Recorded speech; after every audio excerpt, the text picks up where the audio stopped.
participarán como público, esperando que tamén non somente asistan, sino que participen realmente nos debates, porque en última instancia este tipo de encontros teñen interese se ao final se conta coas olladas múltiples que todos os asistentes poden votar sobre o tema de que se trate, non? Organiza, como saben vostedes, porque xa así consta xa tamén na propia documentación que se entregou, organiza a Asociación Galega de Editoras, coa que nos unen preocupacións e obxectivos común verbo da proxección, da promoción e da difusión do libro galego, e agradecemos por iso na persoa de Xosé Ballesteros pois que a asociación tivese a ben organizala dentro do lugar de encontro que é o Consello da Cultura Galega, porque de alguna maneira son temas que na nosa propia programación xa en anos anteriores, esperemos que ainda máis nos anos futuros, pois nos ven preocupando esta situación alrededor do libro galego e, en concreto, a situación actual do diálogo posible e necesario que terá que avanzar moito máis entre o mercado do libro galego e o mercado do libro portugués, sobre todo tal como se ha situado nesta xornada, fora do territorio natural de cada un deles, non? Non é casual que esta xornada de hoxe, que ten principio e fin en si mesma, coincida no tempo, organizada pola asociación, como digo, coincida no tempo con outra semellante que estaba xa tamén organizada dentro do calendario do Consello sobre a internacionalización do libro galego, organizado pola Comisión de Acción Exterior, a que Xosé Ballesteros pertence, é unha xornada que tamén ele organiza, por tanto, esta secuencia temporal entre a de hoxe dedicada especificamente ao diálogo entre o mercado galego e o mercado portugués coincide como, non sei se como antesala ou simplemente coincide coa internacionalización do libro galego que terá lugar mañá nesta mesma sala e a que todos vostedes están convidados. O obxectivo do encontro de mañá é un pouco diferente do de hoxe, aínda que está, como se pode entender, relacionado, busca adquirir información sobre as oportunidades do libro galego, do negocio exterior do libro galego a través de feiras internacionais, partindo de experiencias adquiridas, mesmo por empresas galegas, pero tamén por empresas non galegas, coa finalidade de iniciar de forma programada ese proceso de internacionalización do libro galego. Esa xornada de mañá, como digo, algo máis técnica, convocará tanto as editoras como a persoas expertas relevantes nese proceso de trasladar ao mundo internacional a cultura do libro. Pero, sen dúbida, igual que hoxe esperamos conseguir resultados desta sesión que agora comeza, eses resultados serán de grande interese para a xornada de mañá e contamos tamén con que todos vostedes asistan ás dúas xornadas e que co seu ollar diferente, seguramente para moitos menos técnico, pero tamén coa experiencia de quen contribúe coa súa obra a promoción e a difusión da cultura en forma de libro, tamén esa outra ollada será interesante para a xornada de mañá. Espero que se sintan ben acollidos nesta casa que pretende ser a casa de todos e que tamén acollidos que estean 2 días seguidos e, en todo caso, que coas aportacións de uns e outros, con olladas desde Galicia, desde Portugal, pero tamén desde distintas áreas da actuación alrededor do libro galego, contribúan a responder á pregunta que plantexen os organizadores da xornada e doulle a palabra a Xosé Ballesteros para que el presente realmente os interiores, a motivación e os obxectivos que se persegue con ela. Gracias, Rosario. Bueno, bo día. A xornada de hoxe ten un título quizáis demasiado pretencioso. Primeiro encontro da edición galega portuguesa. Eso significa que agardamos que haxa un segundo encontro. Non sei se seremos quen de facelo. Antes de nada, eu quería agradecer ao Consello da Cultura, representado aquí por a súa presidenta Rosario Álvarez, porque sempre nos acolle, fai que nos sintamos moi a gusto nesta casa, e debo agradecer tamén as institucións que posibilitan que se celebre a Xornada de hoxe, Cedro, que sempre está tamén con nós, axudándonos en todas as nosas iniciativas, e a Xunta de Galicia. E, como non, sobre todo, felicitar e agradecer as persoas, os irmáns e irmás portugueses que veñen desde algúns máis perto e outros non tanto, porque hai persoas que veñen desde Lisboa. E entre os que estamos aquí e os que veñen de fora vamos posibilitar este encontro que non é nada novo. Eu viña de camiño pensando que xa hai moitos anos, eu creo que alá mediados dos 80, en Vigo, unha asociación cultural chamada Seca Afonso organizara o primeiro encontro ou a primeira mostra do libro portugués na Galiza.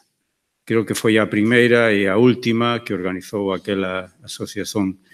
Había nomes importantes, porque o objetivo daquelas xornadas eran como é posible que sexa tan descoñecido o libro e os autores portugueses neste país, que presumimos de que somos quen de ler en portugués.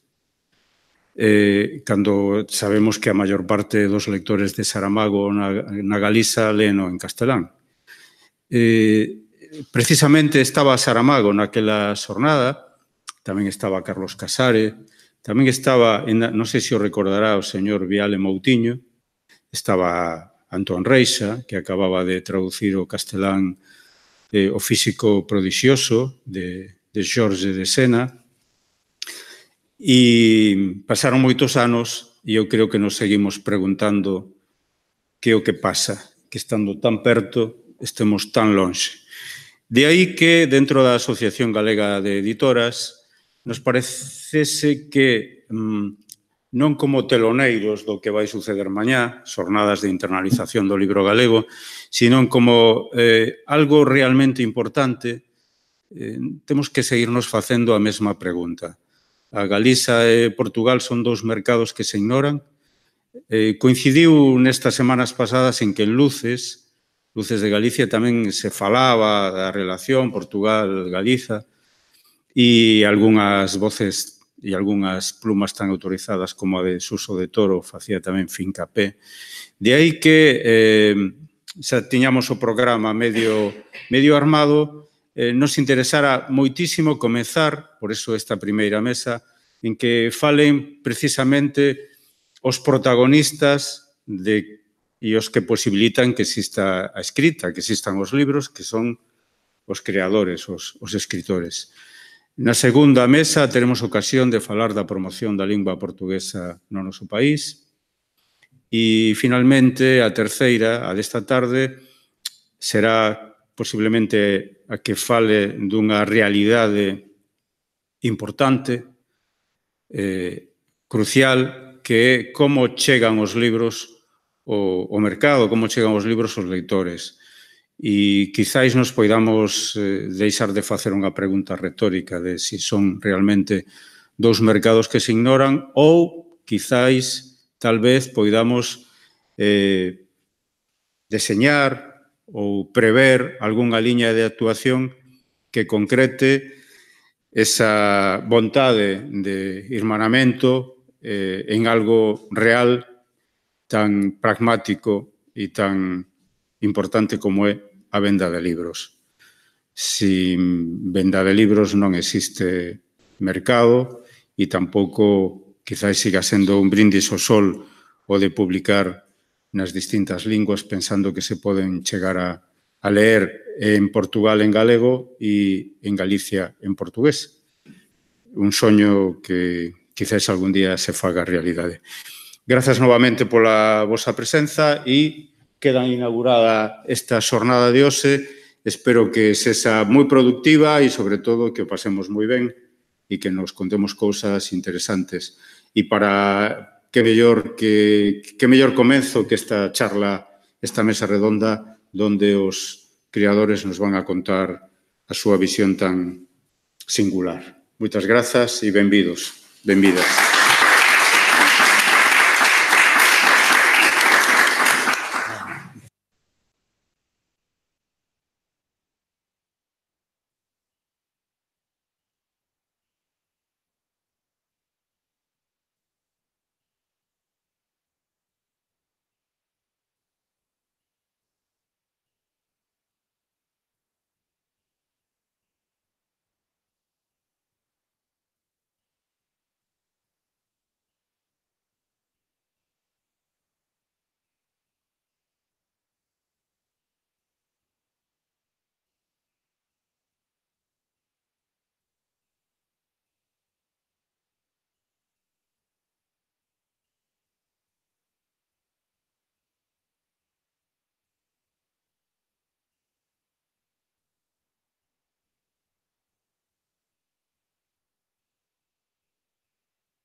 Bueno, comezamos as xornadas, este primeiro encontro de edición galega e portuguesa coa mesa dos escritores e escritora, neste caso. Vou facer unha presentación brevísima pola orden que van intervir. Vamos facer unha primeira intervención de 10-12 minutos aproximadamente por cada un dos ponentes e despois abrimos un diálogo entre eles e con todos vos.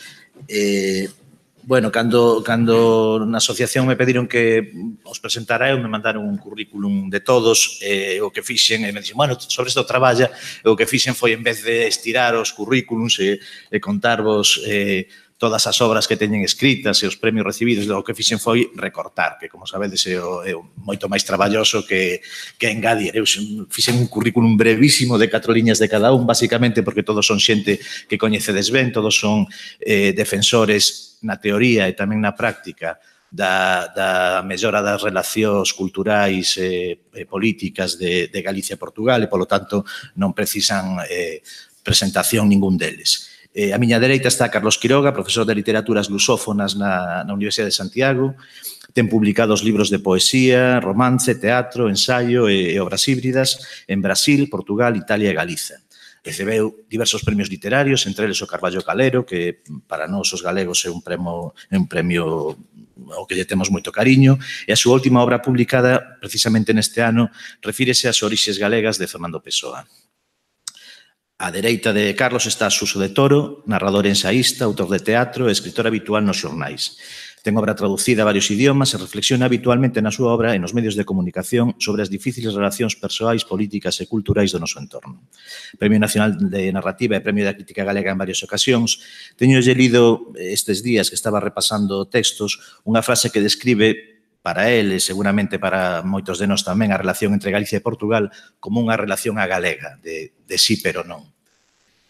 Teresa Moure, a dereita de Suso, profesora de Lingüística no USC, ten publicado tamén poesía, ensaio, relato, teatro, opinión xornalística e romance.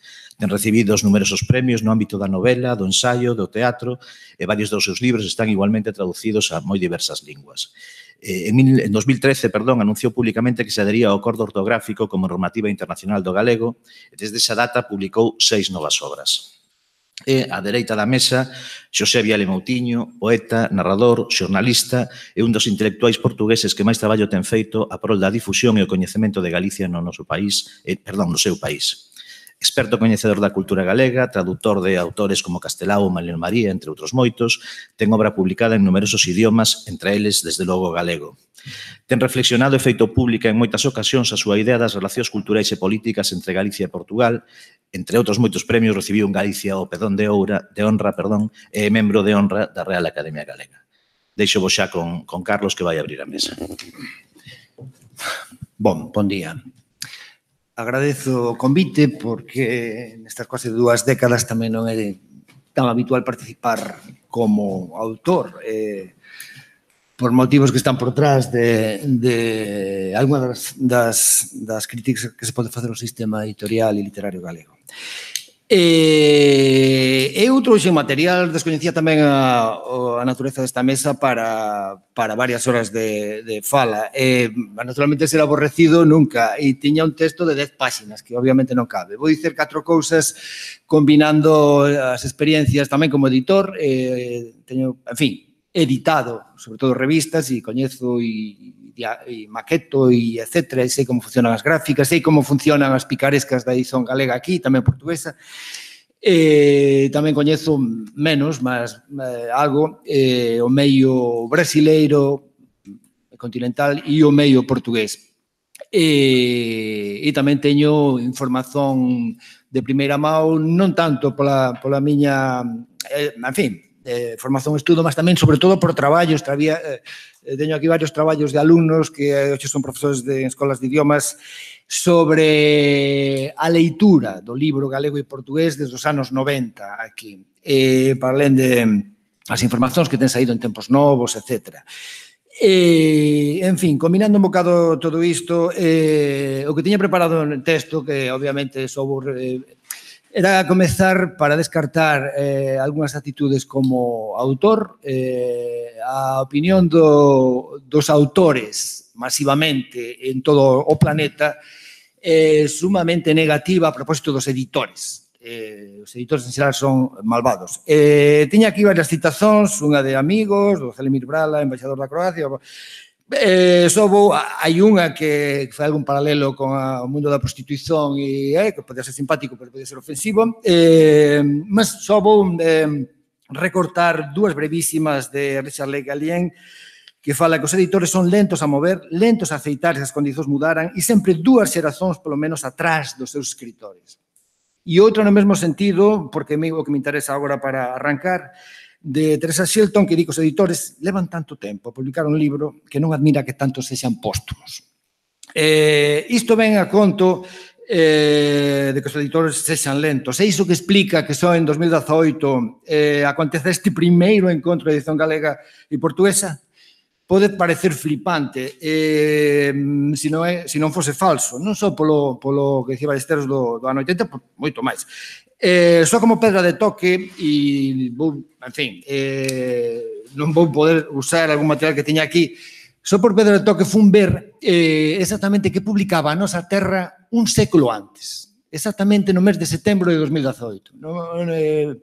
No mes de setembro de 2018 saían 2 números da Nosa Terra, o número 66 e o número duplo 67-68. No número, para non comentar o cabezallo da Nosa Terra, etc. na época, un século. O número 66, de 10 de setembro de 18, tiña 3 follas. A páxina 4 completa tiña o cabezallo de contos de S. de Queirós, Fray Xenebro. Facía unha mistura extraña da adaptación gráfica, mas tiñan os S, os xotas, en fin. Na páxina 5 continúa o conto, insisto, 3 follas. E ten aínda poemas de Rosalía Cabanillas e Guerra Xunqueiro. No número duplo, hai de novo, ten 5 follas, do 30 de setembro de 18, E ten na páxina 2 un breviario Visión Internacionalista que pode ter a ver, como que se diga mañá aquí, sobre a Federación Ibérica, que estaba moi na moda, e a independencia da Galiza grazas a Portugal.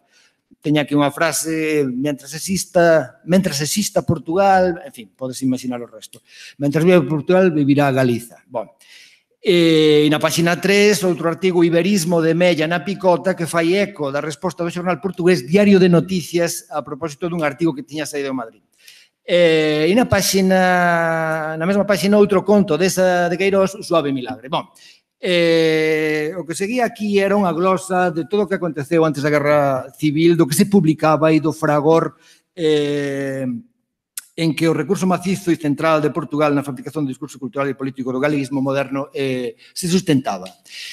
Onde está iso, dirán? Desapareceu, veu a encrucillada máis importante e rica da chamada literatura galega no final do século XX, e a chegada da autonomía coincidiu con a aparición do mercado de consumo ligado ao ensino en galego, mercado simultaneamente ligado á norma ortográfica dese galego. E neses anos, as incipientes institucións oficiais emanadas da estrutura estatal española tentaron instaurar legalmente un código para a escrita separado do portugués. Quen acatou ese código, separado do portugués e próximo do español, con inhibición grave do problema da lingua galega e da súa ortografía, participou do novo riquismo. Tiña moito máis para aprobar, e pois teño dados técnicos, houve unha bolla ou borbulla como a inmobiliaria, no mundo de edición até agora, que está estourando. En todo caso, hai un ano aí central, neurálxico, que, en fin, vai facer 40 anos o próximo ano 79, en que foi a publicación do Real Decreto do Ministerio de Educación e Ciencia para o famoso decreto de bilingüismo.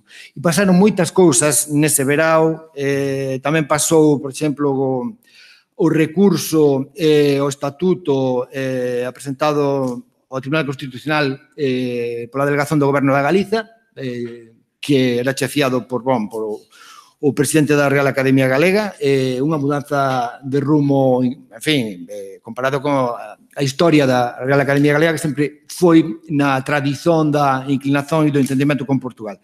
Todo isto para dicer que, si ben pode parecer que todo isto se apagou despois da ditadura, nestes 40 anos de tamén ditadura,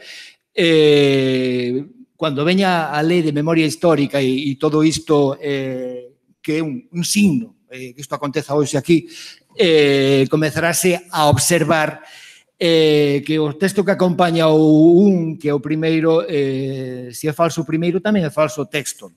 Tamén pode ser flipante. Fala de que houve un tempo en que, e falase do fracaso cuanto ás trocas, a interactuar, cruzar o Miño. Bon, pois eu na sexta feira pasada estive na Feira do Libro do Porto e este ano estive 3 veces, 2 en Lisboa e outra nas Correntes de Escrita da Póboa. Son máis convidado en Portugal do que, en fin, aquí non existe, non? Vayan ver o soportal da literatura galega aquí do Consello da Cultura Galega. Terá que pensar o mundo da edición galega si se define como galego-español ou galego-portugués. Galego-eucalipto, que é o que ven acontecendo durante todas estas décadas dos 40 anos, ou hai unha mudanza de paradigma. Non ten a ver, non son eles só os culpados. Teño aquí un libro do Goldman que me parece moi... Hai unha citación del que anunciaba xa hai bastante tempo como a sociedade globalizada hai varios efeitos que ele comenta. Un terceiro efeito perverso é a redución da capacidade, en fin, de crítica e a capacidade psíquica, e que a humanidade até hai ben pouco, até a chegada do capitalismo voraz, avanzaba con dúas tendencias, adaptarse á realidade e tender para o posível.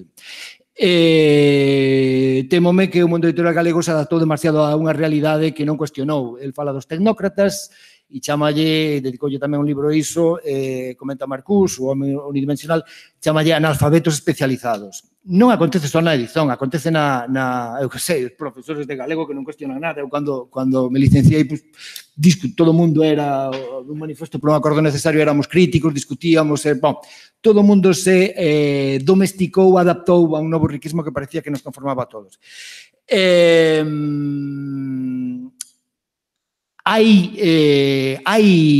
Hai tránsito, hai contrabando, hai presenza, hai un fío que se mantén con un voluntarismo. Eu non me importa, claro, nós con o noso tempo, o noso talento e o noso diñeiro sostemos este fío. Non me importa encher o tanque de gasolina e ir até ali, non me van pagar por estar ali nunha tertulia que hai 4 gatos. Mas contábame o do stand da libraría que estou me saltando a orden do que tiña previsto, mas creo que queda pouco tempo para tanto. Os libros que me levaban ali, el non tiña problema, porque a distribuidora os tiña ali. A Través Editora, son libros editados na Galiza, galegos. Tengo distribuidora en Portugal. Mas comentábame creo que era Manuel, o da librería, que Fran Alonso lle tiña dito que tiña pedido un libro da norma, digamos, oficial para non sei quen, un cliente, e quería levar algo máis para Portugal. Bom, e Fran Alonso que lle dito, pois temos unha distribuidora en Madrid, fala con ela, o que fan é o contrabando como o bacallao antes. Collen os libros e véndeno ali. O mesmo que tamén moitos consumidores galegos que compran en Portugal, aquí non acabou por callar por outros motivos tamén. Pois o experimento Ciranda, podemos falar moito tamén da relación con, en fin, o público con as librarías. Mas hai editoras aquí que están nun esplendor que non está a edición, digamos, oficial. A Través Editora non dá máis. Cheganlle inéditos de Portugal que queren publicar. Están facendo unha publicación de un libro por mes e non son profesionais. E funciona, con máis ou menor. É verdade que as novas mudanzas no meio, en fin, editorial, aí están baixo demanda, que non obriga a ter stocks, pois iso para a independencia e para as pequenas editoras pois deulles a vida. Bon, é por causa da lei Paz Andrade que tamén se menciona no díptico que se encontra en encontro, que se levanta en encontro. Bon, tal vez, pareceme moi ben, nós queremos contribuir e queremos que iso aconteza, mas tamén vou saltar un bocado a orden, cuidado, porque que vai facer un tecido empresarial precario, desinformado, non crítico, cando se enfrente con iso e con unha edición como a portuguesa. Tamén teño aquí un mapa minucioso que foi recoller para actualizar das tremendas mudanzas que houve de 2008 agora no mundo portugués, mas mesmo así, Portugal é territorio champions na produción, na escrita, de escritores e tamén na edición. É un país pequeno, pero é a maior literatura que un pequeno pobo ten producido exceptuada a Grecia, como dicía o Aubrey, a principios de xa de século ainda non había Pessoa, nin había estes elementos de marca. Quen pensa que promoveu esa lei? Eu son un dos promotores, nunca pensei que fose aceitada polo Parlamento e promovida, mas resulta que tamén o PP lle interesa, o capital o que interesa, porque Angola ten petróleo e porque o Brasil é fascinante. Bom, pois vamos todos xuntos ir por aí a axudar. Dos mercados que se ignoran, non se ignoran, están aí e hai xente que está traballando nese entendimento desde hai moito. Tal vez porque agora non se venden libros, ou se venden poucos, mas cando se venderon? Eu, a primeira vez que entrei aquí no Consello da Cultura, e tamén me salto aquí a orden, foi nos anos 90, despois dun encontro o transatlántico, promovía o Suso para pagar aí algo o Casares, Carlos Casares, que provocou o maior desfase con aquelas declaracións, tiña sido en Corcubión, aquela historia que levou a reformiña da norma oficial. Casares, era a primeira vez que entraba aquí, moi acañado, era no 99, increíblemente, dedicoume tempo. Levoume a unha esquina e xa tiñan pasado cousas desde a súa declaración a El Mundo e tal, que provocou, en fin, tivo bastantes efeitos. El confesou, Fraga lle tiña dado un toque, Carlos, o que está quieto é mellor non movelo, que no Consello da Cultura lle deran un toque, que na Academia lle deran un toque, oye, que cando falas non eres tú, mas ele era tamén o propietario o xefe de Galas. Ele decía, non se vende un libro. e temos que facer algo. Como dicía el, o NH, e o LH, pois non pasaría nada por poñelo. Se a norma galega estrafalaria podíamos... Ninguén quere falar disso, obviamente van a esperar que os da resistencia, os disidentes, supoño que falen disso. Mellor, senón, non nos convidaban a vir aquí. Voume saltar... Non sei se interesa o mapa editorial portugués. Desde o ano 2008 houve unha converxencia para dous grandes grupos e ainda entrou por cima outro, Grupo Leia, que comeu todo, Don Quixote, Camiño, Asa, Oficina do Libro, o Teorema, inúmeros selos, Academia do Libro, Bis, Galilibro, Lúa de Papel, Seventa, Texto Caderno, Casa das Letras, Estela Polar, Libros Doxe, Novagaia e Quintesencia. 2 anos antes a Porto Editora comezou a facer o mesmo, viña do campo escolar onde é líder de mercado e meteuse no campo literario. Ainda é agora o maior grupo. Eses son os dous grandes grupos. Depois esta presenza entre as independentes estaría no terceiro no ranking e hai uns semigrupos polo medio e apareceu tamén con as mudanzas no medio reprográfico unha serie de selos independentes interesantísimos. Eu teño aquí unha serie de opinións portuguesas de, en fin, especialistas, profesores e grandes editores sobre se foi boa ou má a reconfiguración concentrativa. En fin, dá igual. Isto é unha información que teñen que ter os editores galegos tamén, mas o que opino deben saber é que é territorio Champions e hai que prepararse de outro modo para ese entendimento, porque se comeza a vender libro galego aquí, o mesmo que profesores portugueses preguntaron con Lei Paz Andrade, entón temos traballo na Galiza, onde hai que anotarse para as aulas? Pois é un bocado o mesmo asunto. Teño tamén sobre o mapa editorial galego algúns comentarios. Onde se viu, en que país, que a picaresca dos editores, que todos os gremios teñen picaresca, no lugar de enganar aos autores, como fan todos, e non pagar os direitos, como fan todos, para dicirse que imprimiron 1000 exemplares ou 500 e imprimir 2000,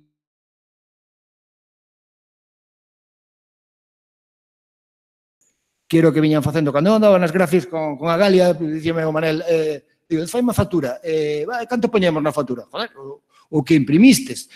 Estaban habituados, cando o subsidio era pola percentaxe da tiraxe, a ganar. Onde se viu? Bom, non interesaba fabricar leitores, fabricar mercados e non vender. Onde se viu que un libro que vale €1 e tal facelo, custe 22 euros, un libro de poesía.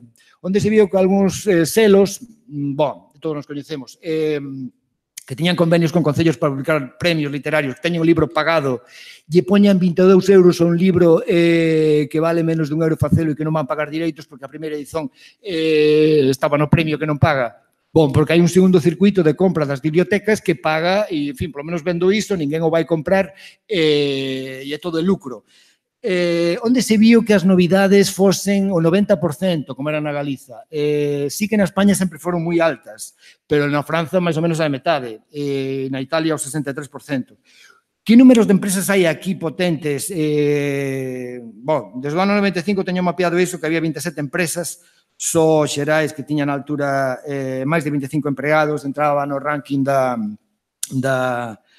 100 primeiras do Estado español. Comparativamente con o resto de España ou con Portugal, pois iso non é nada. Eu teña un final de estrategias conciliadoras, mas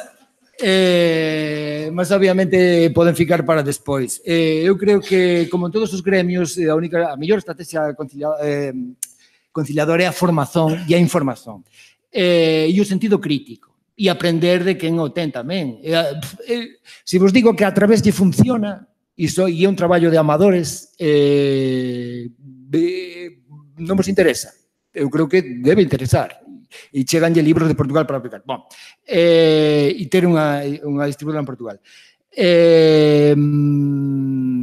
Que desobedezan un pouco. Teño aquí, a formación e información. O exemplo das máis empeñadas e activas editoras tugas, que arriscan e enfrentan os grandes grupos, porque aquí non se pode ser grande grupo, salvo que senón se a asociación con as españolas, que é o abrazo de ferro, cuidado con iso, se se quere continuar eucaliptizando. Eu tiña un texto incendiario, realmente o texto que preparara chamábase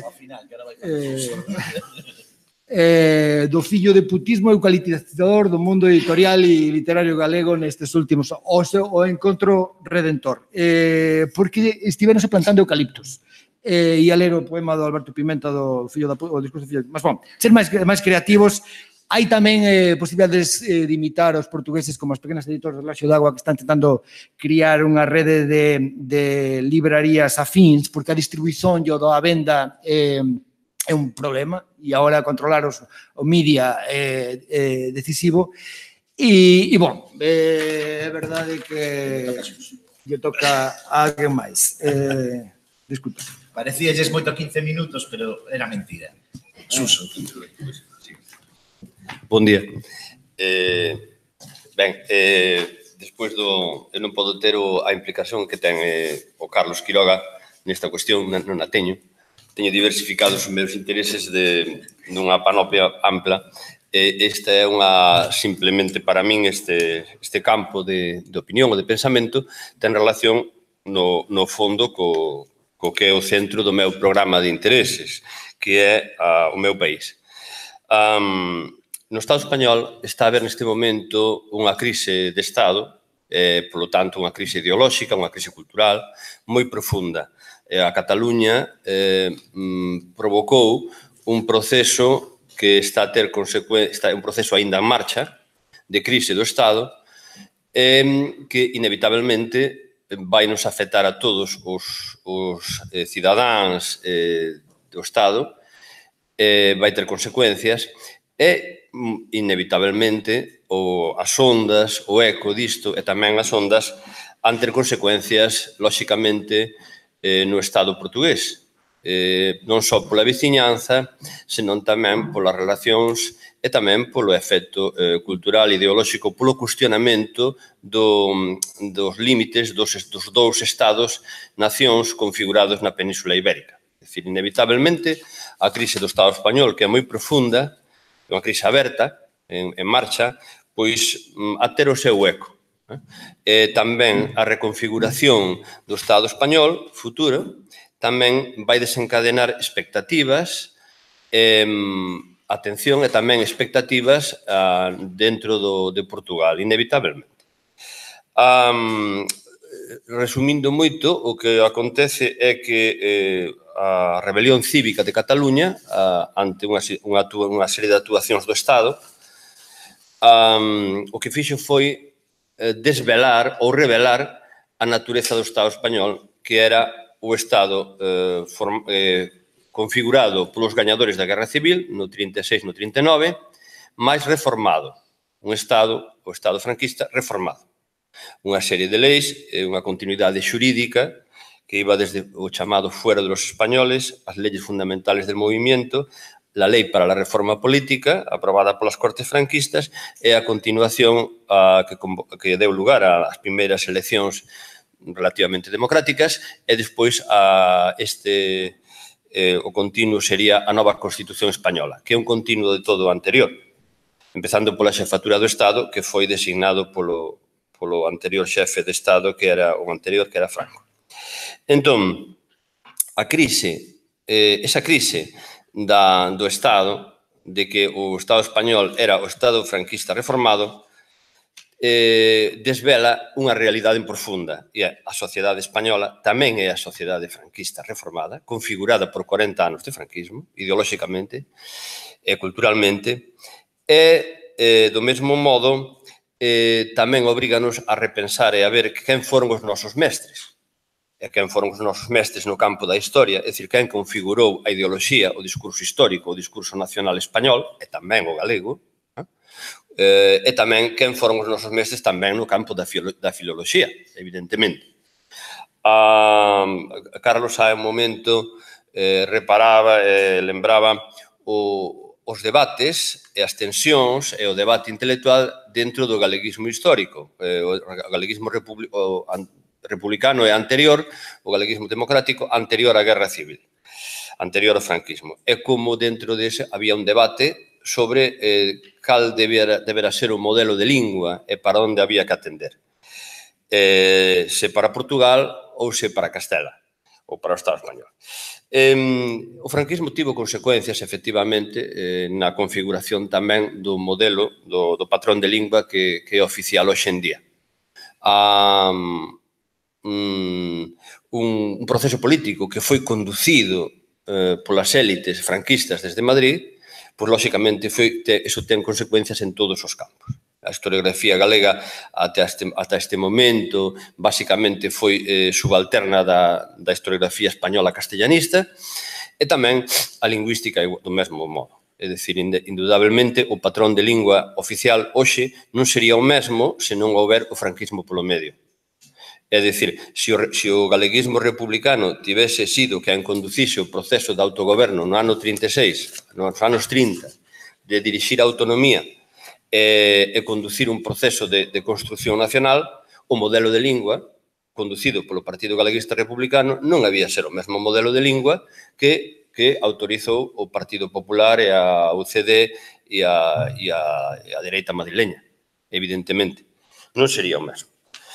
Quero dicer que disciplinas como a historiografía e máis como a lingua, como a filoloxía e a lingua, pois teñen un componente político fundamental alén dos estudos científicos. O caso é que chegamos a un momento no que entramos na época da autonomía e da relativa da democracia da restauración borbónica e da democracia baixo a restauración borbónica, nunha situación na que a lingua galega era entendida como unha lingua ou como unha fala interior ao castelán, interior ao idioma do Estado.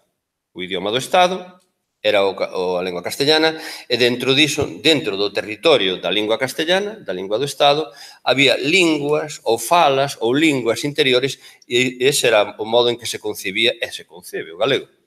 É dicir, como unha lingua sen Estado. É unha lingua subalterna a unha lingua de Estado. Nesta situación, o galego, lóxicamente, sometido a unha situación de presión, era unha lingua sen contexto, unha lingua rara, unha fala rara, onde o normal era falar castellano, lóxicamente, a lingua do Estado, e o galego é unha anomalía. Isto, xunto a que o galego non ten, o noso país non ten élites propias que gobernen o país, que sintan o país, que asuman unha dirección nacional do país e que, polo tanto, que fagan súa lingua, as élites económicas na Galiza son castellano falantes todas, falan a lingua do Estado, e asumen a lingua do Estado como proxecto, de maneira que facían do galego unha fala rara, e sen contexto, e, lóxicamente, condenada a desaparecer porque non é útil, nin ten un horizonte para as persoas, nin para as familias, nin para a sociedade. Há 20 anos, justamente, falei disto co que era entón presidente da Xunta, que era Manuel Fraga Iribarne, un ministro de Franco, co que eu tiña grandes diferenzas, mas naquele momento era indiscutiblemente, tiña un dominio político absoluto, a oposición xa recoñecera a súa figura, entón falei con el encargoume unha serie de propostas culturais. Eu propuxenlle unha serie de medidas concretas que foron, basicamente, de memoria, as seguintes. A primeira era o intercambio de sinal coa Radio Televisión Portuguesa.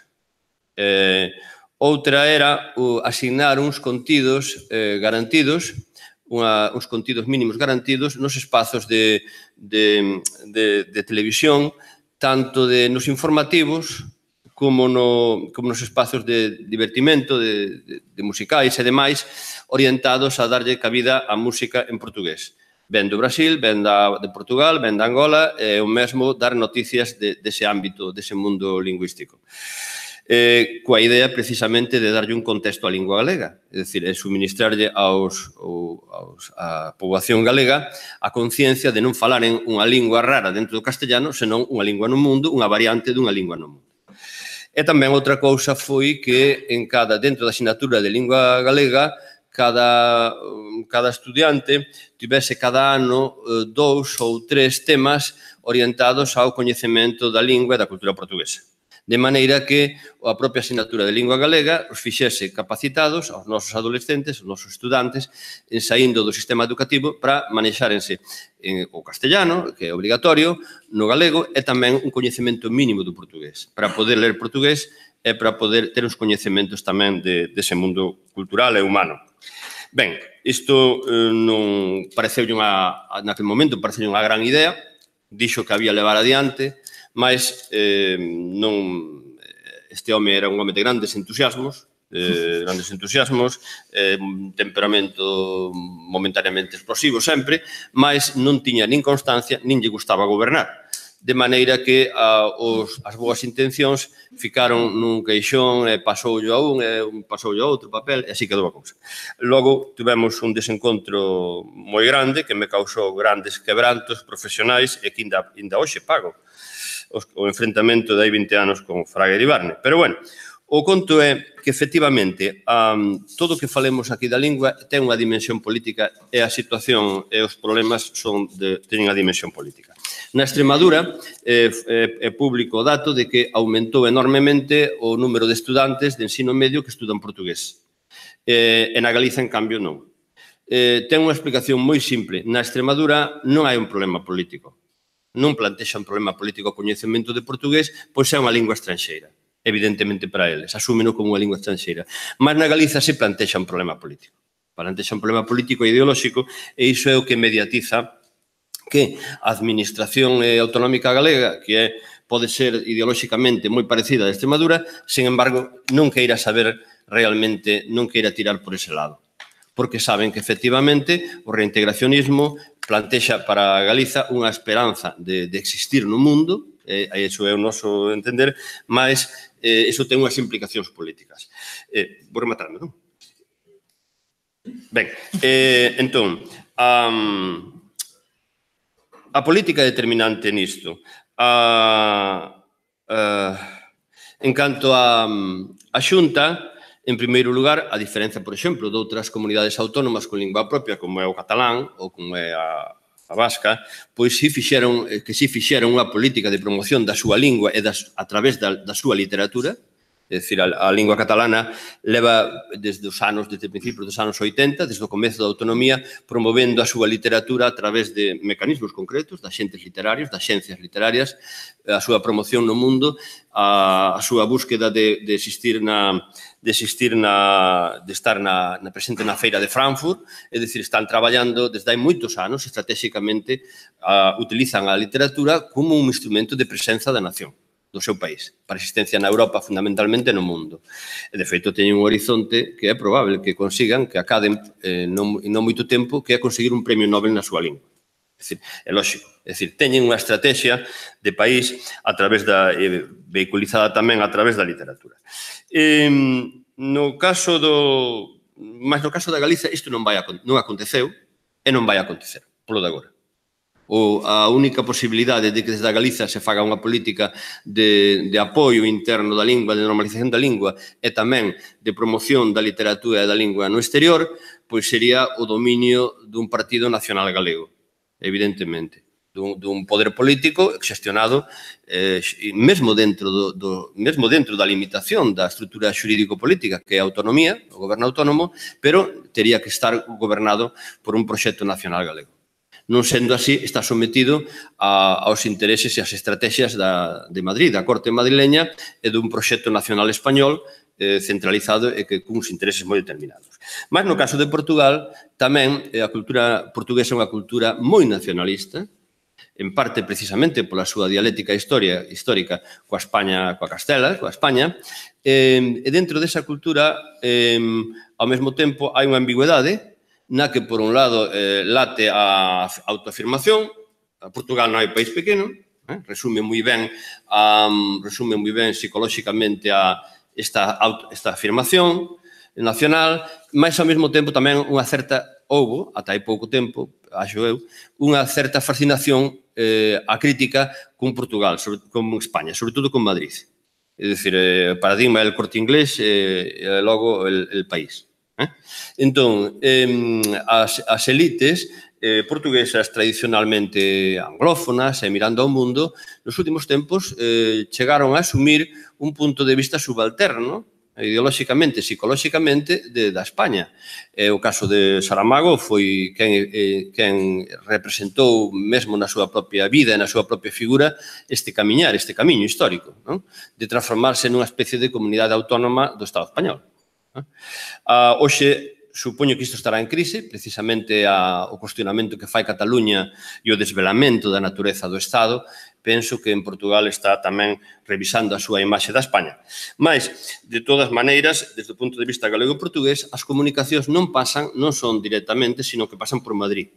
Eu, personalmente, particularmente como escritor, a miña impresión é que a recepción da literatura en xeral que se fai en Portugal non é desde a Galiza, desde logo, porque a Galiza, é lógico, non ten poder político propio, non ten existencia propia, de maneira que, por que van os demais a facer o que non fai o propio país? É dicir, a vida hai que gañar. Pois, entón entendo que é a recepción desde Madrid o que acontece. Entón, mesmo escritores en lingua galega só se pasan por Madrid. Se son a través. Acabei. Un minuto, ainda me queda. Pois, evidentemente, a Galiza, tendo poder político propio, podería, efectivamente, ser un lugar que elaborase estrategias propias. Unha das cousas que eu lle propuxera nesta serie de cousas a aquel entón presidente Fraga Iribarne da Xunta era que a cidade da cultura que se estaba empezando a construir daquela e que non tiña función, empezouse a construir xa desde aquela sen unha función, eu propuxenlle precisamente, daquela eu estaba máis integrado no mundo do libro, pois propuxenlle tiña acceso a contactos, pois propuxenlle a utilización dese espazo para unha feira do libro internacional, porque precisamente a Galiza é un lugar de encontro obrigado entre dúas linguas que é o castelán e o galego-portugués e o portugués. É o lugar de encontro a Galiza, entón eu propuxeralle unha gran feira internacional. É dicir, cunha política propia, sí se poden facer cousas. Agora ben, a este respecto, Portugal tamén tería que ter unha política propia. Precisamente o que aludía ao principio, a crise do Estado español, a crise da forma de articulación da Península Ibérica, tamén debería facer que Portugal reconsiderase algo que no seu momento tivo claro que era recuperar o territorio da Galiza. Non plantexo iso, evidentemente, pois, ademais, os espazos dos Estados-nación non é hoxe como se van vivir a vida, non van ser a través das fronteiras, hai outras formas, mas, indudablemente, se Portugal se independiza ideolóxicamente da submisión a Madrid, pois podería repensar nas posibilidades que, como ben un día lle ouvin dicir a un amigo de Xosé Afonso, dicía el dun modo intuitivo, poético, pero intuitivo, profundo, que el dicía que a Galiza era unha esperanza para Portugal, podía ser unha esperanza para Portugal. Ben, eu acho que sí, que podería haber unha mirada desde Portugal intelixente, estratégica, históricamente, de volver a ollar para Galiza e dicir aí hai cousas que podemos facer nós. A nós convíñenos, evidentemente. Bueno, xa está, acabei. Obrigada. Bo día. Eu agradezo moito ter sido convidada a este encontro e é un placer para min estar convosco. Celebro, alén do máis, que a Asociación Galega de Editores se ocupe dun tema tan espiñento e que eleva tantos dos nosos esforzos como con este primeiro encontro entre editoras galegas e portuguesas. Como primeiro punto, eu diría que para cualquier observador externo sería sorprendente esta dificultade de relacionamento entre as literaturas galega e portuguesa, mas é certa. Fora de determinados círculos, nin os portugueses leen literatura galega, nin os galegos leen literatura portuguesa. E eu quero, ademais, expresar os meus parabéns por ligar esta iniciativa ao cumprimento da Lei Paz Andrade, que foi votada por unanimidade no noso Parlamento. Nun curso de verán da Universidade de Santiago de Compostela, que eu tive a honra de dirixir neste verán pasado, todos os axentes culturais que reunimos para falar desta cuestión da Lei Paz Andrade parecían coincidir na necesidade de acrescentar os contactos culturais entre Galicia e Portugal. Cando digo todos, falo dos parabéns do secretario xeral de política lingüística, falo de todos os grupos políticos, en excepción, falo dos diferentes axentes culturais que reunimos, empresarios, estudantado, profesorado. Todos estaban convictos de que axudaría para os dous povos se desenvolveren económicamente un mutuo coñecimento. Sería ridículo que acabásemos relacionándonos en español, que é o perigo para o que apuntaba agora Suso. Curiosamente, só houve unha voz claramente contraria. Era a voz dun editor. E este foi o que situou o tema no aspecto normativo. Dixo que non publicará autores galegos que escrevan en portugués até que a Real Academia Galega non mude a proposta ortográfica. É por isto que vou para o aspecto normativo, que eu preferiría non tratar. Das escritoras hoxe convocadas, 3 de nós vémonos as caras frecuentemente para falar deste tema. O Suso de Toro, Carlos Quiroga e eu aínda nos encontramos na SELIC en xuño pasado para falar exactamente disto cunha delegación de escritores da Póvoa do Barcín. O Carlos e eu somos declaradamente reintegracionistas, quer dicer que escrevemos na norma internacional do galego. O Suso non e alega, como fixo naquele encontro e acaba de facer agora, que procura unha recepción na súa sociedade inmediata, mas que non dubida de que a normativa vixente sexa un asunto resultante dunha situación política vinculada ao franquismo. Isto é bastante grave. Se representamos algo nós, os reintegracionistas, representaremos unha corrente favorável ao galego portugués. E, aliás, iso exixiría, dito sexa co debido respeito para os organizadores, que os cartaces estivesen tamén en portugués, quase por cortesía, senón connosco, cos nosos convidados estranxeiros. Pois non. O Carlos e eu somos profesores da Facultade de Filoloxía. Se a normativa for un asunto técnico, se dixo aquí Charo que non íbamos falar como técnicos, pois eu lamento, si vou falar como técnica.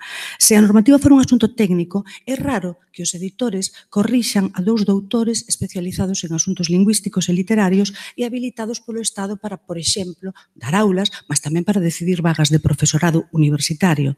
Por que nos desautorizan se somos especialistas? Eu teño argumentado outras veces que Juan Ramón Jiménez, antes de ser tan prestixioso, escribía con grallas en español. Isto non impediu que o editasen. Como un perito en lingüística pode ser vetado por un editor porque non usa o suposto galego correcto? Por que cando non veta autores que usan o galego ilgarrag de maneira incorrecta? Desculpen que me coloque en posición de autoridade. Normalmente non o fago, mas para min isto é sentido como un bullying profesional. Terceiro punto, vou abandonar o asunto normativo por estéril, porque sei que por aquí non vamos chegar a ningún acordo. Na miña presentación, a presentación que se fixo de min, mencionábase que eu son unha escritora que escreve en galego internacional, quer dicer, no padrón portugués. En principio, iso é, para un país pequeno como este, un material exportável. Hai moitos exemplos de escritores en diferentes linguas que asumiron nun momento determinado da súa vida mesmo outra lingua para se expresaren. E isto normalmente é considerado unha riqueza nos panoramas literarios correspondentes. A Galicia e Portugal, povos limítrofes separados por unha fronteira de Estado, mas con inegáveis contactos comerciais, contactos turísticos, contactos empresariais. Isto é o que temos. En calquera lugar do mundo estimularíanse os contactos entre culturas, países diferentes. Aprimora as relacións entre dúas comunidades humanas, ver que por quaisquer razois algúns dos individuos dunha poden publicar na outra ou deciden publicar na outra. Isto non se fai. Estive nun curso universitario na Universidade do Porto este verán e un guía turístico comentaba que os portuenses prefiren relacionarse coa Galiza que coa Lisboa. Esta é unha oportunidade en termos económicos. Este é un camiño. Os editores galegos, as editoras galegas, están a abandonar decididamente un mercado. E eu pregunto por qué. Son demasiado pequenas as empresas galegas para enfrentar esa posibilidade de expansión? É posible. Cuarto punto. Un editor é alguén que vende libros, penso eu. Non se interesa por como estes se escrevan, por como estexen escritos, mas pola difusión dun produto culturalmente relevante, ou non, existen tamén os bestsellers. Se un editor ten consigo un autor ou unha autora que vende libros, é curioso que deixe de editar porque use algo que considera outra lingua. Mesmo se o galego e o portugués fosen linguas diferentes, estou facendo un esforzo no meu posicionamento. Por que condenar un autor premiado e traducido para outras linguas? Porque escreva nesa outra lingua. Podería entrar en Portugal. Non se comercializan no Estado español libros en inglés, en francés, ven que sexa como leitura para estudantes desas linguas? Os libros publicados, por exemplo, en Lisboa por autores reintegracionistas como Carlos, como eu, non se distribúen aquí e non entran a continuación, no escasísimo oco da crítica literaria. Eu, por exemplo, cando publiquei en Xiado, en Lisboa, unha Maitan Punk, non vi que isto fose parte da cultura galega. De efecto, as miñas obras foron banidas do portal do Consello da Cultura Galega unha vez que fixen esa transición ortográfica. Mas, cando se traduce ese mesmo romance para o español, entón sí aparece na imprensa. Teresa ven a unha entrevista porque acabas de publicar unha novela en español. Isto leva a pensar que o problema é, sin dúbida, político. Quinto punto. Por que deixan os editores que se politice a literatura mesmo contra os seus intereses como editores? Este é problema político que aludiron os interventes anteriores relativo á unidade do Estado. Porén, debo lembrar que toda a literatura galega é altamente disidente, foi disidente. Con unha lingua tan extendida no mundo como o español, como competidor inmediato, ten que ser disidente, porque o lóxico, en termos comerciais, sería que todos escrevésemos en español. A literatura galega nace dunha militancia política. Con frecuencia, as editoras e outras forzas da cultura lamentan as dificultades de sobreviver con esa dura competencia do español e cada vez a globalización fará con que sexa aínda máis dura a competencia do inglés. Pois é o mesmo, é un tema de política cultural. E, sexto punto, nós reintegracionistas, disculpen, xa estamos en Portugal. Unha pequena editora asociativa, a Través, coloca os seus libros na FNAC de Lisboa ou de Porto, así como nas pequenas librerías. Sempre que chego a Portugal, vexo algúns compañeiros galegos ou as miñas propias obras nas librerías. Unha empresa é un proxecto en construción. Normalmente vai tentar unha empresa editorial conseguir outros mercados. Acho triste que as editoras galegas se manteñan de brazos cruzados agora que a venda institucional é prácticamente inexistente. Cual será o camiño? Editar en español? Ou abandonar as brigas e aceitar que poden publicar en portugués e vender na Galiza en Portugal? Sétimo punto. Máis grave aínda para min é que os libros publicados en portugués na Galiza sexan discriminados para optar a premios ou para reciberen críticas. Como saben, eu fui unha das promotoras de aquilo que se chamou o manifesto do apartheid. Foran poucos os editores que asinaran. Si o presidente da Mesa para a Normalización Lingüística, si o presidente da Asociación de Escritores e si o actual presidente da Asociación Galega de Editores. Mas aquel manifesto intentaba pôr no foco nesa discriminación que recebemos por unha cuestión puramente ortográfica. Quero lembrar ao público que as autoras e os autores non teñen así tantos problemas. Estiven implicada na edición de diferentes proxectos que vinculaban a autores que non tomaron a decisión de escribir en galego internacional. Por exemplo, Bolcheviques foi un ensaio que recollía traballos publicados ben en ILGA, ben en acordo ortográfico por diferentes autores segundo a súa propia descripción ortográfica. Tamén en A Través houve unha colección de relatos eróticos, un volume de relatos eróticos de autoras, fundamentalmente de autoras que escribían en ILGA. E actualmente A Través ten unha liña de ensaios alicerces que recolle diferentes traballos de autores que normalmente non escribirían así, mas que aceitan ser publicados así. Pode derrubarse entón esa política de apartheid? Pois isto é un copo que pode ser visto como medio cheo ou medio vacío e eu vi aquí hoxe para persuadir ao público de que era importante velo medio vacío. Cando eu asumí a mudanza ortográfica, pensaron públicamente tal vez que eu querería deitarme para as vermas e non era así. O meu único interese era a criación. Quero escrever, escrever e escrever. Nunha sociedade menos politizada do que esta, a miña decisión sería anedótica. Se un autor quere escrever de outra maneira, por exemplo, con dialectalismos, nunha xiria inventada, que problema é ese? Que problema foi nunca para a edición?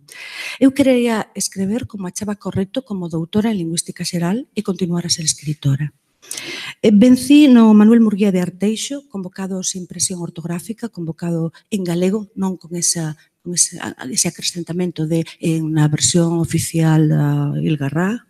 Os 3 membros do xuri non eran reintegracionistas, mas leran un acta o día da entrega do premio a dicer que non querían contribuir para o apartheid, que só valoraban literariamente. Gañei un premio internacional de relato que coñecí porque publicitaba a Asociación de Escritores en Lingua Galega na modalidade en portugués. Isto non saiu na imprensa. Se eu tivese gañado en castelán, probablemente así saía na imprensa. É posible que estexamos perante unha mudanza de paradigma e que non nos estexamos a ver? Eu quero ver indicios de que sí. Leo, mentras redixo estas notas para hoxe, leo un poemario dunha autora que me pediu que a presentase no lanzamento. Usa moitas formas non normativas, moitísimas, para min excesivas, mas o seu editor non a corrixe. Se usase outras formas, ela usa formas do estilo de il ou aquil, se usase outras formas, por exemplo, ele ou aquele, entón o editor simplemente non a editaría. Para onde vamos con iso? Realmente importanse tanto os editores co tema da filoloxía? Porque eu non podo acreditar niso. Mario Herrero, poeta, reintegracionista, gaña o Gloria de Santana, un premio importante no panorama poético portugués. Non hai unha soa noticia disto na imprensa. Fausta Pereira, portuguesa, lisboeta, gaña o Premio Risco de Literatura Fantástica convocado na Galiza, sen presión ortográfica, e descobre que ela pode escrever en portugués e ser lida na Galiza. Temos algunhas indicacións de que o copo pode estar a mitade. Se a Fausta pode ser entendida sen traduzón, sen versón, como queiramos dicer, sen correzón na Galiza, Suso de Toro pode ser entendido igualmente en Portugal. Experimentamos? O proxecto, a meu ver, sería estarmos nas feiras, nos festivais de Portugal. Os reintegracionistas, como decía Carlos, xa estamos máis coas nosas propias forzas, non coas forzas das empresas, non coas forzas do Consello da Cultura Galega. Eu estive, por exemplo, na Feira do Libro de La Habana ou na Feira do Libro de Buenos Aires como convidada. A Xunta, que me convidaba en cada caso os compartidos de diferentes signos en cada encontro, pagou e propiciou a viaxe. É certo que eu tiña obras traducidas para o castelán, mas eu iba ali como escritora en galego, a feiras do libro do grande mercado español da cultura. Iso non faz moito sentido. Eu penso que podemos, en vez de ir ás feiras de países hispanofalantes, sendo o noso competidor principal o castellano, estar no Portugal próximo. Se as editoras comezasen por nos publicar as persoas que escrevemos en portugués, por nos distribuir, por nos convidar a estar lá, sería posible que Portugal se interesase por nós, porque non tería que facer ningún esforzo. E tamén polas nosas colegas que escreven en galego isolacionista, en galego ilga. Vamos dar esa batalla? Ou vamos deixar que a nosa lingua e a nosa literatura morra subsumida no castellano? Porque o certo é que todas sabemos escrever castellano. Se as hostilidades cesasen, se os galegos reintegracionistas poderíamos facer mellor o que xa estamos a facer. Entrar en Portugal, ser embaixadores e explicar aos portugueses e as portuguesas a complicada situación sociolingüística da Galiza. Acabarían entrando tamén as que escreven en ilga. Multiculturalismo, quero lembrar, é mistura, é hibridazón, é mestizaxe, esas palabras que soan tan bonitas nos discursos políticos, mas que despois non aplicamos así moito no cotidiano. Isto abriría mesmo posibilidades lúdicas. Quero lembrar como Pessoa foi traducido para o galego por Carlos Taibo, unha edición lindísima que non mudaba unha vírgula. Daría para produtos interesantes, engrazados, novidosos. Todo o anterior resúmese en 1. As editoras son o grande motor da cultura escrita e teñen responsabilidade no que está a pasar, tamén na nosa discriminación.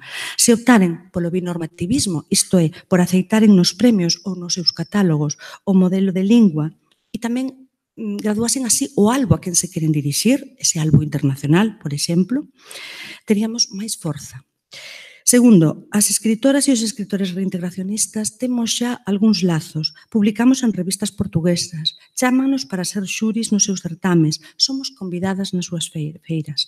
Por que, en vez de nos excluir, non somamos? Por que non vamos xuntas lá fora? Mas para iso, claro, temos que estar xuntas cá dentro. Con este espírito entendo que se organizou este encontro. Mas, digo a corazón aberto, mas neñún dos editores asociados na Asociación Galega de Editoras quería até hoxe publicarnos, por exemplo, o Carlos e a min. Non por cuestión de cualidade, quero creer, non por cuestión de cualidade, mas por política ortográfica. Amañá, felizmente, será outro día. Terán esa oportunidade de nos ofrecer publicar nas súas editoras e, por tanto, empezar a poder ir xuntas. Moito obrigada. Obrigadísima. José. Desculpa.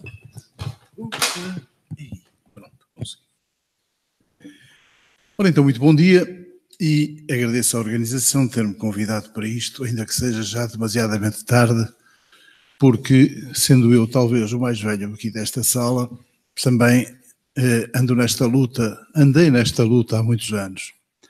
Aí por os 68, 69, que foi do meu primeiro contacto com o Mendes Ferrinho e com outros escritores, como Manuel Maria, etc. Ora bem, eu punha esta minha intervenção, que é curta, obviamente, o seguinte, duas epígrafes. Uma é do Leão Felipe, que diz o seguinte: Hermano, eu não sei muitas coisas, pero tenho mi caballo e mi pistola. E a outra é uma apreciação feita aqui há uns anos também pela Pilar Vasques Cuesta, que dizia que este diálogo é um diálogo assimétrico. E pelo que eu vi, continua assimétrico e talvez já esteja extremadamente assimétrico. Acontece também uma coisa curiosa. Em Portugal têm-se publicado autores galegos no galego normativo. Mas, muito curiosamente, e tenho provas disso, as traduções, exceto as que eu fiz, isso garanto, mas há outras, a maior parte delas, têm sido feitas a partir das traduções castelhanas dos livros galegos. O que é uma coisa que me parece assim um tanto ou quanto sinistro. Também em Portugal agora, com esta história das duas grandes centrais editoriais que há lá, apareceu também um vocábulo novo que ainda ninguém o comentou. É que o livro nessas empresas já não se chama livro, chama-se produto. Isto é uma coisa tremenda. Vamos a uma empresa dessas e eles falam no produto. O produto vende-se, o produto não se vende, o produto. O produto é o rei de um livro, que é uma coisa que nós temos assim em grande. Isto é uma coisa um bocado tenebrosa. Uma coisa também que é bastante estimulante é que vi aqui uma quantidade de vezes primeiro. Parece que a organização se quer convencer que é o primeiro porque vai fazer o segundo. Eu espero bem que tal aconteça. Ora bem, a pergunta que vem é muito clara e bem desenhada no prólogo provocatório deste encontro. A Galiza e Portugal, dois mercados que se ignoram. Eles não se ignoram. Eles conhecem-se e, por exemplo, o português sabe que o galego não vende lá e mesmo há uma distribuidora, uma das distribuidoras pertence ao grupo em que eu edito, que é a Afrontamento, que é a Companhia das Artes, que distribui exatamente os vossos livros através daquela editora, aquela chancela através, e eles mesmos queixam-se que não... O livro, conseguem pôr o livro cá fora, à mostra, mas as pessoas não compram. É uma coisa tremenda. E isso é... Houve já várias editoras em Portugal, e uma delas até está aqui, veio apresentada para este debate, são editores que desapareceram, que faliram e editavam sempre coisas galegas. Normalmente eram coisas galegas que publicavam. Isto é bastante significativo. O que é que falta? Falta que se desse continuidade às coisas. Antes do 25 de Abril, havia um grande entendimento entre intelectuais, normalmente conservadores, portugueses e galegos. Coisas de antropologia, de arqueologia, etc., juntavam-se e faziam aquilo muito bem. Eram umas capelas que vinham aqui e que faziam os seus encontros, iam a Portugal fazer os seus encontros e nada acontecia para além, às vezes, de algumas datas, do livrinho de datas, que hoje são raridades bibliográficas e muito consultadas. Mas só isso. Depois, com o 25 de Abril, conseguimos, no Porto, abrir o primeiro leitorado de galego que foi a Margarita Ledo, era exatamente a leitora. Conseguiu-se que abrisse na Faculdade de Letras do Porto, também graças ao Oscar Lopes. Fez-se uma grande exposição de livros galegos na Faculdade de Letras, e essa grande exposição, os livros eram todos da minha propriedade. E ao irem para essa exposição, suportaram todos eles o carimbo da Faculdade de Letras, que ficaram com os livros todos. Bem, depois tive que recuperar. De qualquer maneira, aconteceu também uma coisa muito curiosa. Também fizemos lá uma série de colóquios, e esses colóquios foram anunciados, e por exemplo, o Ferrinho chega-se à fronteira e não deixam passar. Chega-se outro e não deixa. Eram várias que tentaram passar. O que eles mandavam eram os textos, e os textos eram lidos por nós, mas já numa versão portuguesa. E isso também causou assim uma grande perturbação e um grande interesse pelas coisas galegas. Acontece que, por exemplo, os concursos literários em Portugal não suportam outra língua que não o português. E o português, o galego, claro que está imediatamente fora, como língua estrangeira, está imediatamente afastado. Nós não estamos nem por isso na mesma situação que estavam os cancioneiros galego-portugueses, também era outro tipo de oportunidades. Entretanto, vê-se uma coisa curiosa. Os grandes especialistas, por exemplo, do Camões, era o Filgueira Valverde, galego. Um grande especialista do Essa, quem era? O Garra da Cal. Eu, aliás, do Garra da Cal, herdei o seguinte: quando há aquela, pois eu suponho que todos conhecem, o Dicionário da Literatura Portuguesa e de Estilística, etc., portuguesa, galega, brasileira, do Jacinto Prado Coelho, ao fim de 30 anos foi necessário remodelar aquilo. E convidaram novamente o Garra da Cal para fazer a parte galega. E o Garra da Cal disse que já não tinha idade para isso, o que eu acho muito bem, eu também não teria idade para isso. Mas na altura ele pediu-me para o substituir. E aconteceu uma coisa muito curiosa. Eu pedi a muitos colaboradores, como eu coordenava a parte galega, que pedia uma quantidade de gente que fosse colaboradora, e solicitei-lhes que fizessem as biografias, o que era necessário. Posso-lhes dizer uma coisa: em 80 pessoas que contactei, tive uma resposta positiva, que foi de quem fez o texto sobre a Real Academia Galega. O resto, ninguém respondeu. E eu tive que escrever toda a parte galega de ponta a ponta. Por conseguinte, o que faltar lá pode-me ser achacado aos meus erros. Ora bem, aqui há uns anos, numa galeusca, a Associação Portuguesa de Escritores, a Associação de Jornalistas e Homens de Letras do Porto e a Associação de Escritores em Língua Galega, em Monção, assinaram um protocolo de cooperação. Sabem qual foi o resultado? 0.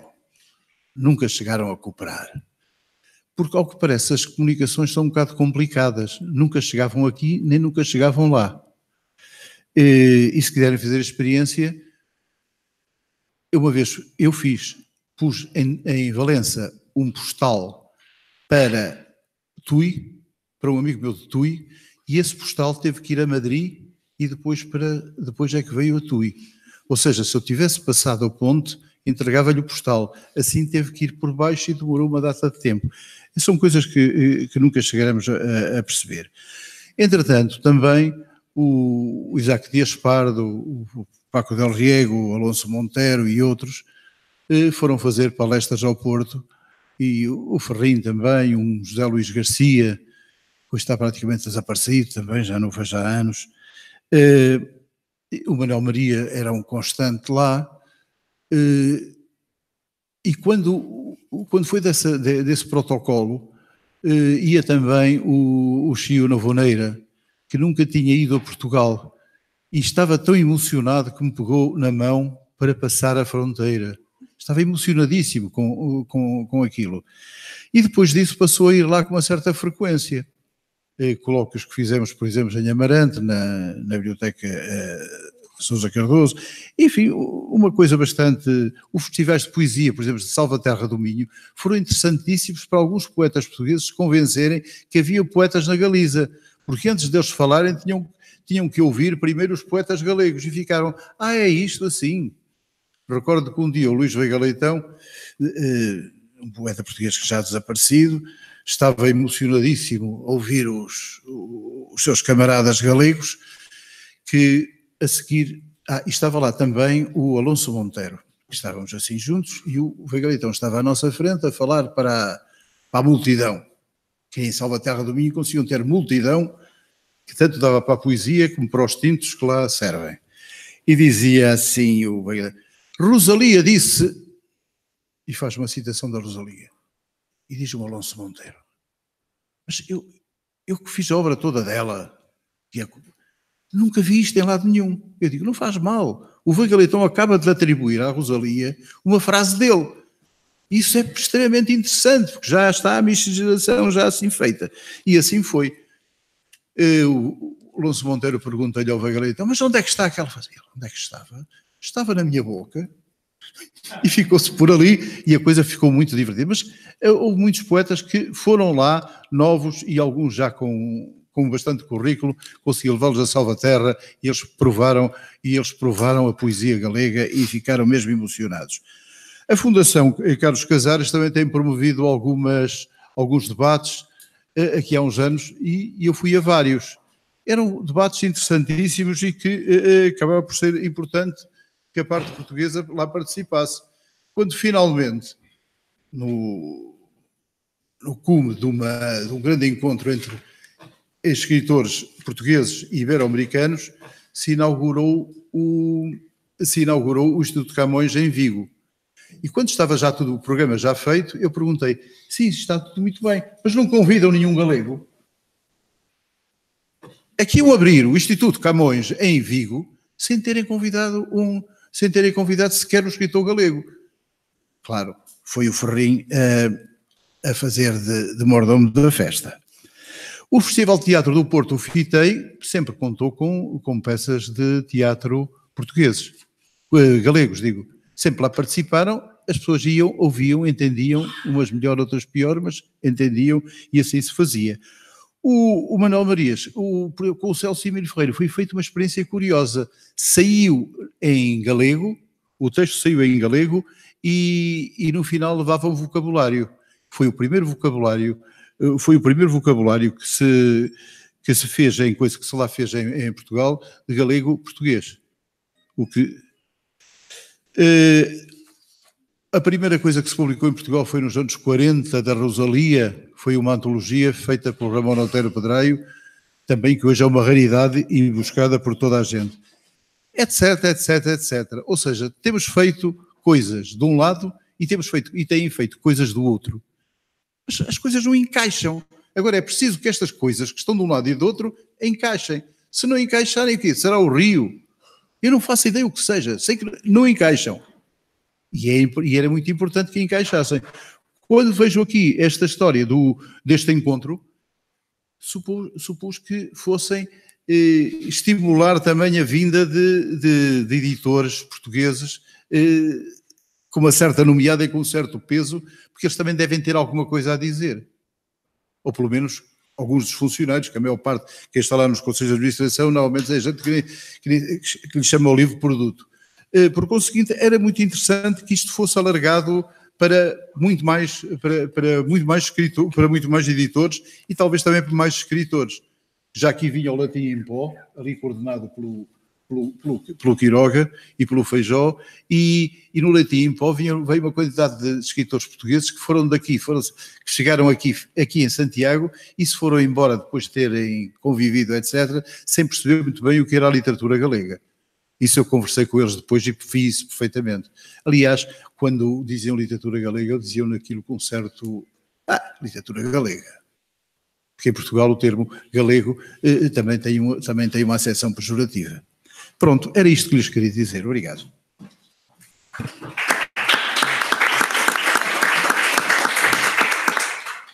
Bueno, temos...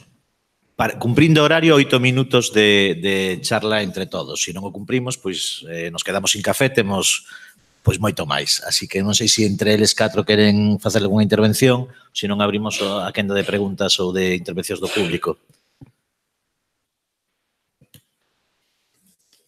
Bem, se ninguém começa, eu começo. Acontece uma coisa curiosa. Aquelas traduções que eu disse que fiz, do Neira Vilas, o Nero Labrego, e do Ferrim e de outros, do Ferrim Marcos da Portela, quando foram publicadas, aconteceu uma coisa curiosa. Enquanto em Portugal aparecia uma outra notinha, naquela altura faziam-se notas sobre livros, é uma coisa, um tempo assim muito antigo. Por outro lado, aqui na Galiza, exatamente, os amigos reintegracionistas ficaram podres com aquela história. Isto não pode ser, estes não podem traduzir o do galego para o português, porque A verdade é que foram assim que eles ficaram a perceber alguma coisa daquelas.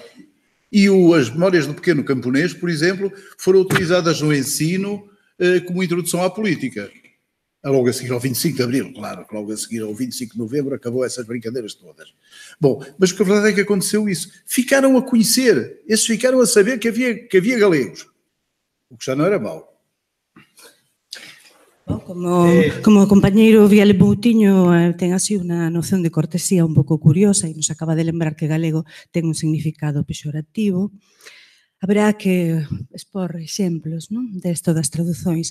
Cando eu publiquei Herba Moura en galego Ilga, foi traducido para o portugués. Non foi traducido directamente, foi traducido a través do castellano. Primeiro hai unha edición en castellano e depois unha edición en portugués. E isto que queremos? Quero dicer, teñan a idea que teñan acerca respecto da lingua, respecto de se é unha lingua e se son dúas linguas. Este é o mercado editorial normal de dúas linguas, romances, que poden entenderse. Xa non vou falar de unha única lingua. Mesmo co criterio máis o contrario lingüísticamente o que eu opino. Si poden ser entendidas, o lóxico sería ler nelas. O lóxico sería alentar a ese troco. Isto, quero demostrar con isto que os reintegracionistas, como se acaba de decir, que ficamos podres, teño aspecto de estar podre. No, vamos ver. Ficaron ofendidos. Quero entrar aí porque coñeces tamén... Desculpa, deixa-me só dizer uma coisa. É que não é preciso problematizar isto. Primeiro de nada, quando disse que o galego, que a seção de galego ser pejorativo, é de facto uma parte pejorativa. Mas também há razões históricas para isso. É a razão parte que é a parte quando desapareceram os escravos em Portugal, foram os galegos que foram substituir esses trabalhos e então isso era o galego e em Portugal há uma quantidade de expressões sobre isso. Por exemplo, há uma coisa, quando se vê muita gente junta, diz que parece que pariu a galega. Isso é uma das... Bom, isso não tem polêmica. Sim, agora, eu acho que isso que não tem... Agora, quando falou impodres, quando digo podres, digo incomodados. É isso que eu quero dizer, mais nada. Não vale a coisa tão sério. Eu quero dizer que não estou incomodada. Non parece. Eu coñecí a varios, quero entrar nese detalle porque os editores creo que lles interesa o asunto da traducción. Eu coñecí a varias, eran todas mulleres traductoras da Deriva, que foi a única editora portuguesa que tomou como nicho de mercado a escoller autores e autoras galegas e chegou a ter, casi todo o catálogo era de galegos e galegas, mas con subsidios tamén da Xunta. O Catarino, que até me chegou a dicer publicar algún libro, irritouse comigo por ser reintegrata, porque supostamente os reintegratas ficaran podres nos colegios da lusofonía que houve non sei onde que non lle tiñan deixado levar os libros. Para nada, quero dicer, eu non teño ninguna culpa, non sei, ninguén interveu aí, eu pareceme fantástico que se poñan en portugués autores galegos. Porque non é a partir do castellano. Mas sei que é sempre a partir do castellano. E o problema da Deriva é que partía de autores que non tiñan obra en castellano. Eu coñecía a Xosé Fallorca, que foi o traductor de Herba Moura de Teresa, cando non se pasa, antes de pasarse ao lado escuro, ele tamén era poeta, escritor e tal. Agora está morto, infelizmente. Todos se queixaban porque que é o galego? Cual galego se usa? Non é un crioulo deformado. Bon, Ferrín, que lleveu quedar podre, debeu quedar o Viale de traducilo, que eu teño tamén bastantes traballos do Ferrín, utilizaba azúcar, en fin, varias variantes. Esas formas non as ten nun dicionario. Unha profesora de portugués, que eran moitas de francés, é complicadísimo traducir do galego. Claro, que raio de lingua é isa que non a cumpren nin norma, nin diccionarios oficiais, nin outros. É un crioulo en que vale todo, mas non vale unha lingua disidente, da que Ferrín nunca cumpriu a norma oficial. Ferrín non está en tradición ninguna. Ferrín está en alguna tradición, a tradición. Entón, os portugueses, iso tamén hai que xogar con iso e contar con os editores deberían contar, preferen naturalmente do castellano. Pasado polo castellano, o mesmo Casares contaba a famosa anedota do Almeida Faría. Mandei o meu libro Almeida Faría, que coñecí nun encontro por aí na Hungría, 3 meses despois chameino e dixo, que tal? E non paso da segunda folla. Cando sai en español? Porque, olha, prefiro ler en español que nese galego en que é unha cousa interferida. Pareceme español, pareceme portugués, mas non avanzo. E depois, bom, os portugueses son moi umbiguistas, axan que o Brasil que xa é outra lingua, non tamén esa, e o acordo ortográfico proba iso, entón nunca van a aceitar a norma oficial como... Eu teño aquí a transcripción da conferencia, a segunda conferencia sobre a situación da lingua portuguesa na España, en que o presidente do Consello da Cultura, que era o Villares, estaba acompañado pola Rosario, esa é a atitude oficial que, se son tecnócratas ben mandados, os editores van ter que nos próximos anos seguir. E creo que por aí non. Eu creo que por aí non. Os brasileiros traduzem-nos, não te esqueças, a nós. Os brasileiros traduzem os portugueses. Temos dúas palabras pedidas. Por ali atrás, sí. Temos micro ou falo así? Escoítase ben, creo. Escoítase perfeito. Vale. Bueno, meu nome é Óscar, eu estive como 11 anos no Brasil e como se falou da cuestión da palabra galego, o uso pejorativo, unha das cousas que me chamaba a atención en Brasil, que tamén coñece un pouquinho Portugal, sobre todo da realidade brasileira, é que os brasileiros de feito non sabían o que era o galego. Iso me chamou moitísimo a atención, porque o vin en ámbitos moi cultos, en ámbitos universitarios moi amplos. Na Universidade de São Paulo, por exemplo, pois na Facultade de Letras, pero non o vin na poboación, porque a poboación entendía galego como alguén loiro, probablemente pola influencia da inmigración portuguesa, polo que entendí, ou como facer a galega, entendido facer a galega como unha cousa equivocada, non?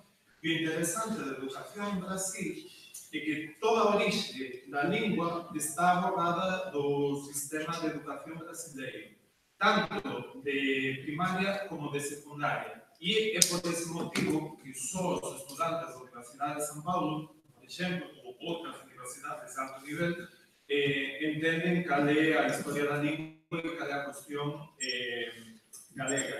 E despois temos outro problema tamén, que son as cuestións culturais na hora de entendernos, porque independentemente da cuestión ortográfica, esta cuestión do galego usado como un termo pejorativo dinos moito a respecto do descoñecimento. Interesa non tanto se nos ofendemos ou non nos ofendemos porque alguén pensa que a galega é equivocado, porque se diga, pero como vas a ser galego con ese cabelo negro ou canoso que ustedes? Imposible. Sino porque é descoñecimento, e o descoñecimento revela-nos moito a respecto do que pasa aquí. E, de feito, xa é difícil entendernos con Portugal por cuestións culturais, porque ás veces temos a mesma palabra usada con significados diferentes, e é moi difícil tamén entendernos entre Galicia, Portugal, Brasil e outros países de fala portuguesa no mundo. Eu coido que a cuestión é máis cultural, que nos falta formación de fondo, porque eu tive moitísimas dificultades a hora de ir a Brasil, dixen, por que non me contaron isto antes? Entón, eu quería agradecer as perspectivas que tivemos aquí, colocar estes puntos a partir da minha experiencia vital, porque cando un está no terreno, sobre todo cando está, por exemplo, en Brasil, e o galego de repente non existe, un ve as cousas de unha forma diferente. Como unha resposta así moi mínima, así un detalle, cada vez estudamos máis inglés, non? Cando falamos inglés, non pensamos nunca en que tal vez o inglés que estexamos a falar non sexa comprensível da outra parte. Quero dicer que se eu estudo un inglés británico, tal vez non sexa correctamente comprendida en Kentucky porque hai palabras que teñen significados diferentes, mas non dubidamos que o inglés sexa en toda parte unha lingua. Por tanto, que haxa palabras diferentes na Galiza, con uso diferente na Galiza en Portugal, a mesma palabra con uso diferente, non entendo que sexa o gran tema cultural. Cultura é iso, cultura é coñecer as diferenzas.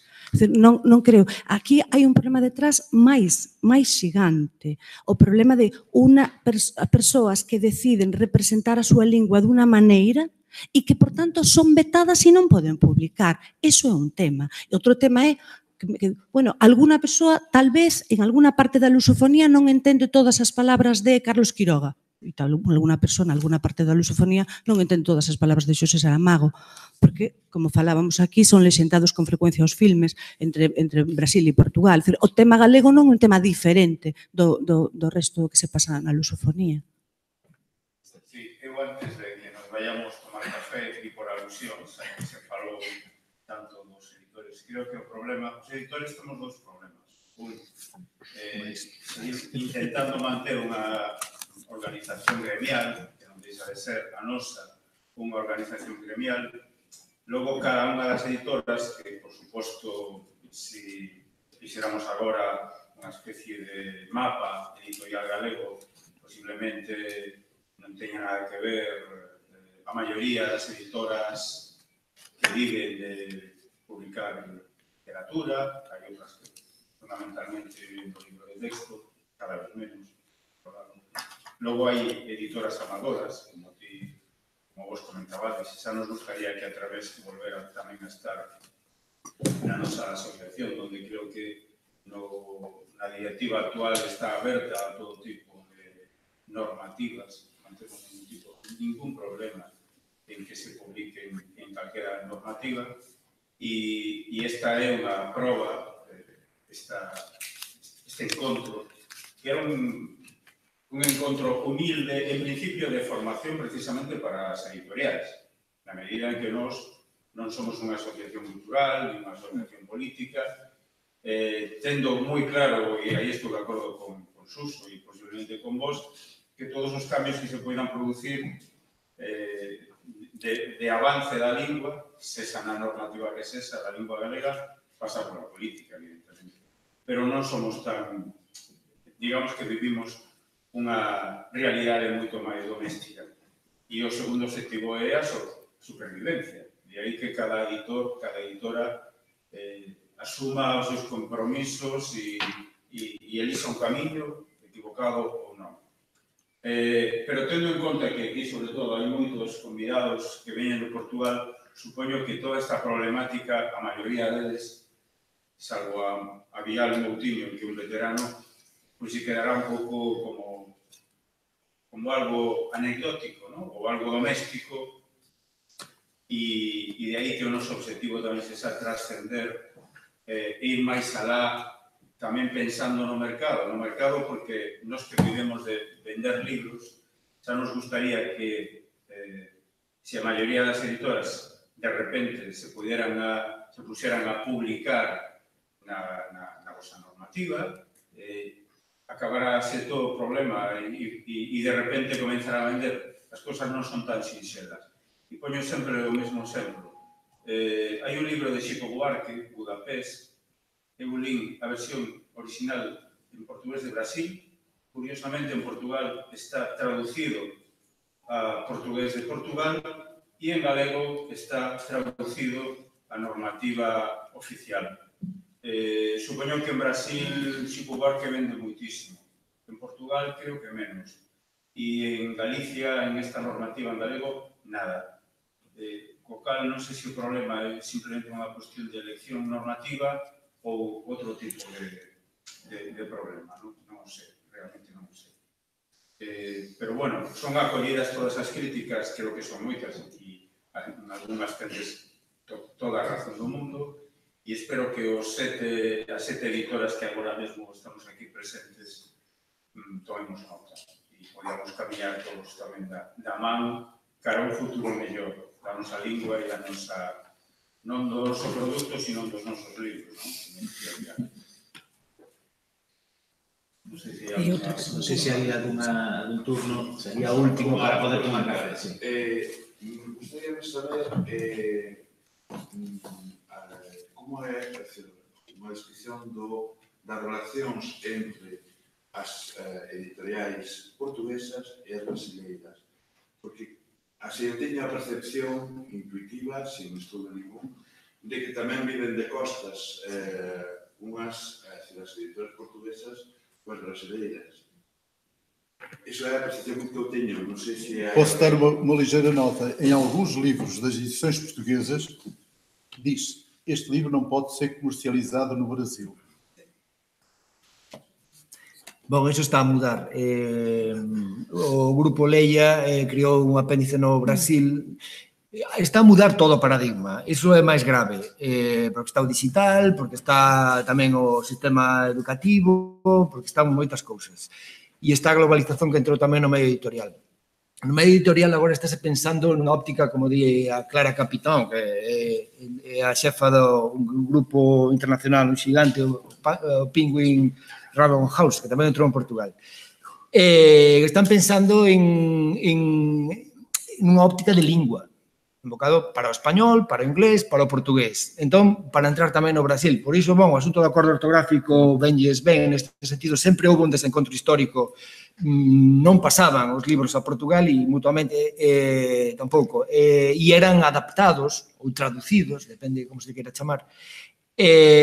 Agora hai unha grande mudanza que tampouco fixo que as melloras fosen espectaculares, mas estas empresas teñen, e inclusive algunha pequena das independentes fortes como a Tinta da China, pois tamén criou unha apéndice brasileiro, é outra realidade diferente, mas sí que está habendo unha convulsión e unha mudanza, ainda que históricamente foi así, mas o paradigma está mudando para todo o mundo e tamén para a lingua portuguesa que históricamente foi como dis. Hai aquí outros profesores como Carlos Nogueira que pode, ou vexo que a Carla acaba de chegar en un momento que tamén desde Portugal poderán, desde o lado académico poderán indicar iso, mas o problema por trás é moito máis complexo e moito máis amplo disto que nós enfatizamos tamén por aquí, este pequeno mundo que tampouco se falou moito de, podíamos interesar mellor a vía das coedicións, que tampouco os portugueses están moi interesados, eses selos. Mas eu fixen algún experimento no 2000. É verdade o que di Viale, e é verdade o que dixen eu, os portugueses son moi umbiguistas e queren unha norma moi clara do eixo Coimbra-Lisboa para o portugués padrón. Nós non queremos o acordo ortográfico. É alucinante, Portugal é alucinante neste caso. Nenhuma das instituições de escritores em Portugal apoiou o acordo ortográfico. Ningún país é capaz de criar un premio ortográfico no Porto, en nome do Graça Moura, que a primeira regra diga que non poden cumprir o acordo ortográfico. Bom, o acordo ortográfico é un asunto político e económico, de novo.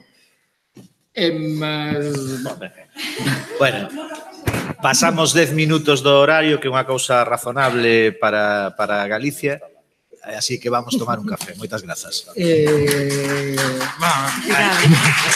Por si non hai outra oportunidade de vir. Non te convidan máis.